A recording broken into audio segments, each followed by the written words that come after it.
Hello guys, welcome to another video. Today we'll be discussing the chapter 8 of the book Aviation and Business Management, and we'll be talking about the principle of business management, which is the staffing. Staffing is one of the crucial elements of management, because it is directly deals with the human resources and the employees who are working in the organization. So according to Theo Hyman, what he suggested is staffing pertains to recruitment, selection, development and compensation of subordinates.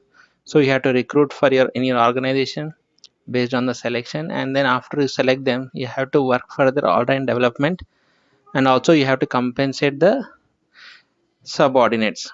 So according to him, all these four functions are the part of the staffing. In general, if we have to define staffing, it is an operation of recruiting the employees by evaluating their skills and knowledge before offering them specific job roles. So indirectly, it is a recruitment only, in short. So because there you will recruit the employees based on the skills, knowledge, and after you have decided the specific job. Another shorter form to express staffing is having the right number of people in the right place at the right time is another important function of the staffing of the management. Next, we'll move on to some other important concepts of which are included in staffing. One is a workload. Workload is the amount of work an individual has to do, that is in an organization or in a company. So what happens is sometimes the workload may be more or the workload may be less. There are some issues related with the workload, so we'll be discussing them one by one. What happens if there is excess workload, like more than what the person can do? If we have assigning him work, then that is an excess workload. So what it does, it results in human performance issues such as lower task performance and error or mistake. This is obvious. The more the work, the more pressure the employee will feel. He will be demotivated, and also at the same time, in order to complete the deadlines, he is prone to perform the errors or mistakes. So these are the side effects of excess workload. What if there is an underload? I mean, if a person is not at all having a work to do, or he is working less than his capacity, so what will happen? It can lead to human performance such as boredom. He will be feeling bored, loss of situation awareness, and reduced alertness. Like he will become lazy, and laziness will develop in him, and he will be feeling bored, and which will result to lack of motivation. So the problem of this workload mostly will happen at the time of change in the number of staff. So like workload issues are more in the time of downsizing, that is reducing the count of the employees. Let's say in your let's say in the organization many people have to be removed. Then in that case what happens is many of the employees will have workload and some of them will have underload.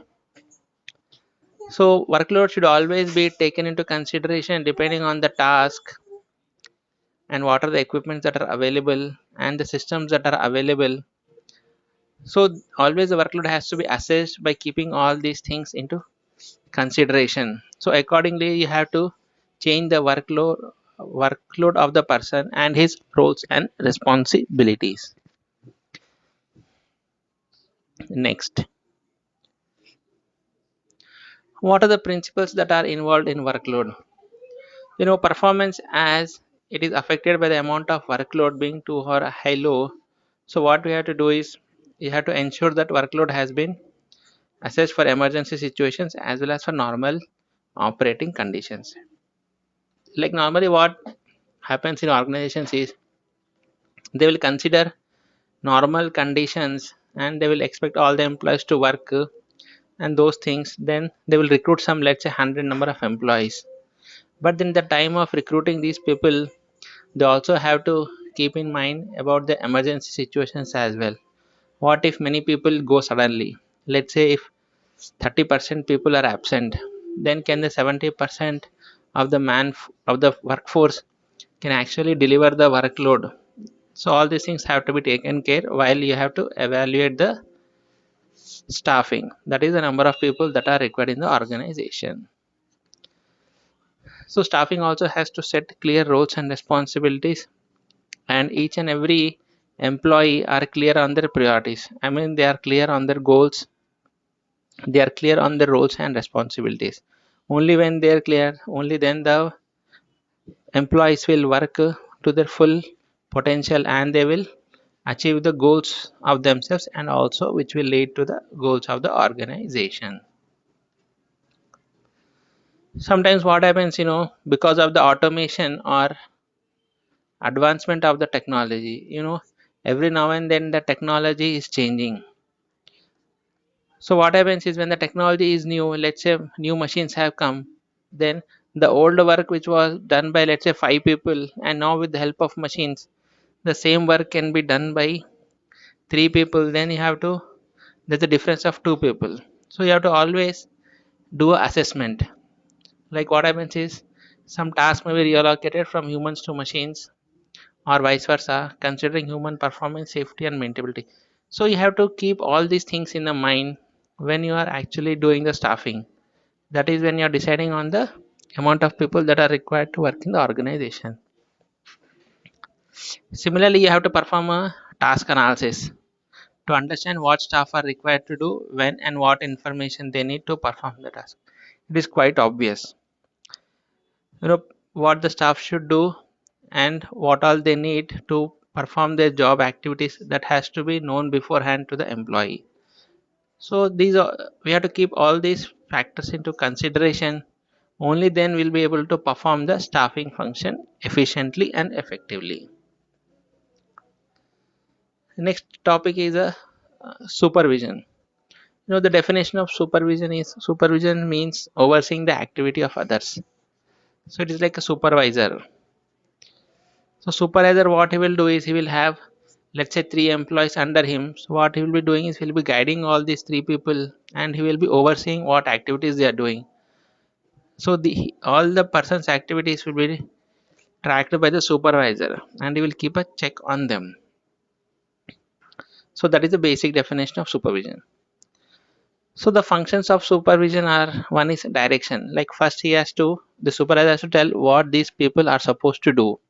That is directing them. And next is immediate guidance, and also he has to guide them as to what they are supposed to do. And the third is control, and he has to make sure that whatever the guidance he is giving and whatever direction he is telling the employees to work, then they are following it or not. If they are not, then he has to make a control, and then he has to bring them on the direction and the guidance which he is supposed to give. So supervision is direction, guidance, and controlling of our workforce with a view to see that they are working according to the plan and are keeping time schedule. This is important. So these are the three main functions of the supervisor, or the function is the supervision. So what are the roles and responsibilities? From the definitions itself, we can know what are the roles and responsibilities. The main job of supervisor is to manage the work levels at the bottom level of the organization, which is the lower level. There are 3 levels of management: 1, 2, and 3. Third is the bottom layer.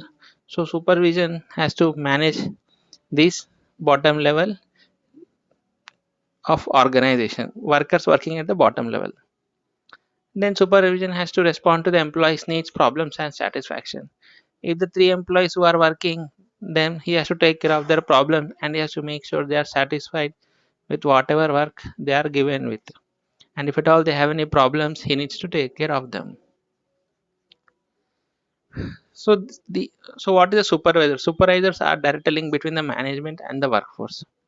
Of course, since these labors are directly reporting to supervisor, and supervisor is related to, let's say, manager. So is a direct link between the management and the workforce.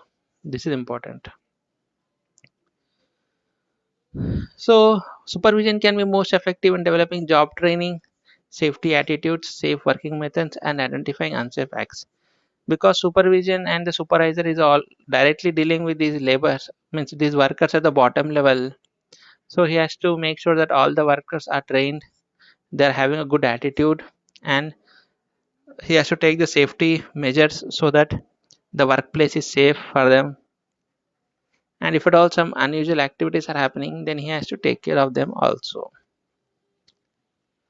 There is one more important definition in supervision, which is a span of supervision, or it is also known as a span of management. It indicates, it tells that the number of subordinates whom a supervisor can completely direct, guide, and control. So, span of supervision means how many people a supervisor can handle. So, this is a span. Let's say three people a supervisor is handling, then the span of supervision is three. If a supervisor is handling 10 people, then the span of supervision is 10. This is important. The more is the span of control also has to be, span of management also has to be appropriate. If it is too less, it leads to inefficiency, or if it's too high, then he cannot be able to control. So span of management needs to be appropriate. Next, what are the tasks of supervisor? We can know from the roles and responsibilities that he has to carry out the policies passed from the hierarchy from the level above.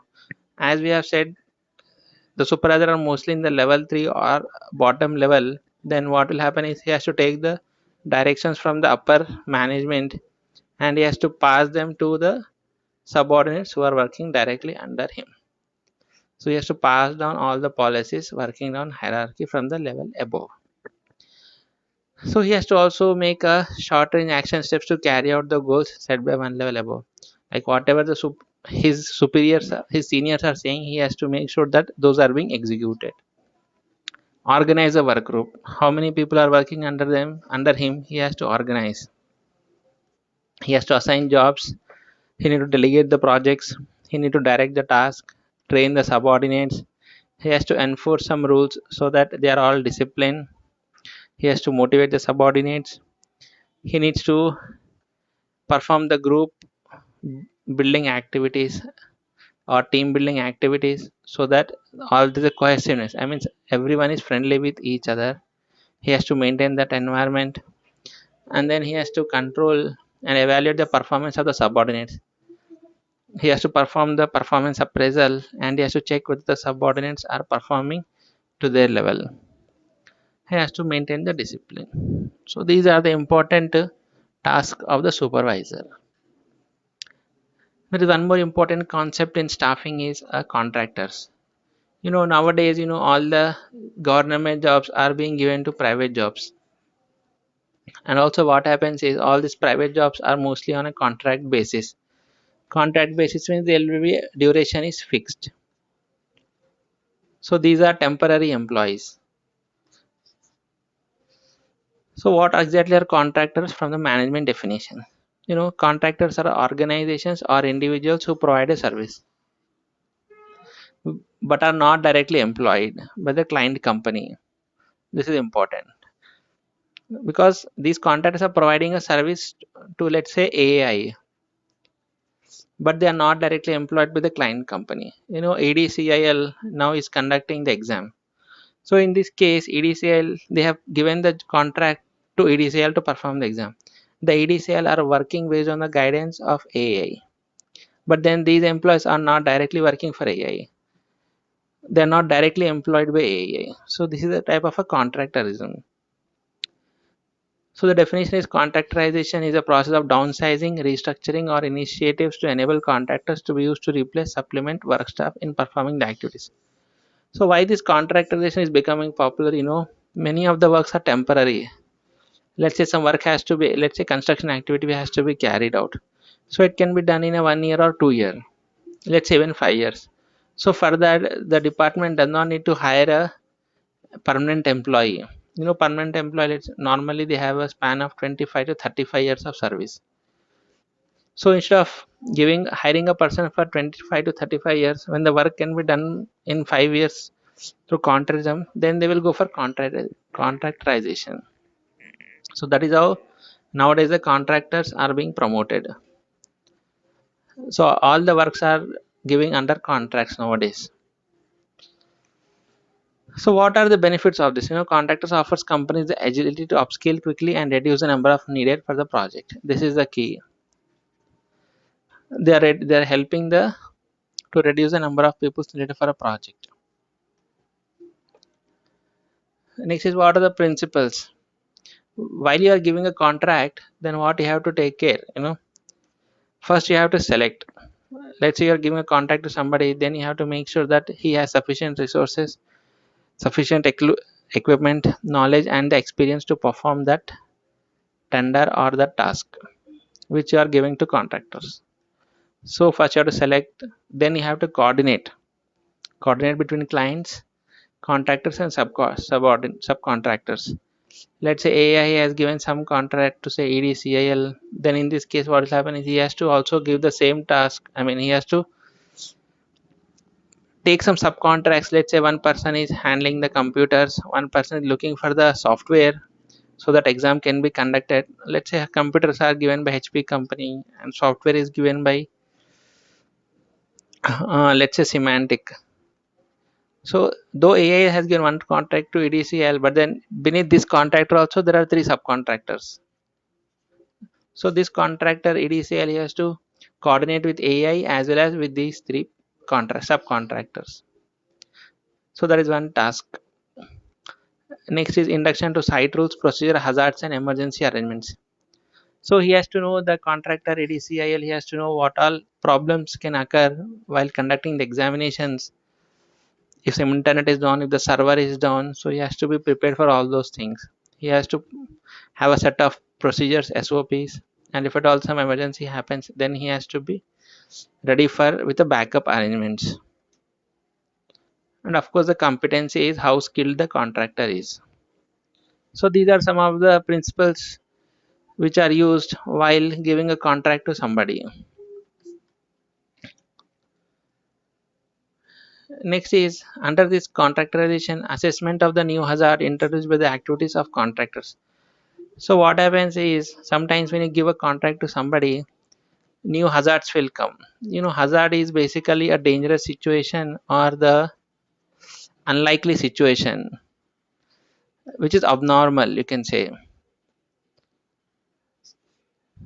Let us say in a civil, if you are given a civil contract and now they are given a case to remove the asbestos.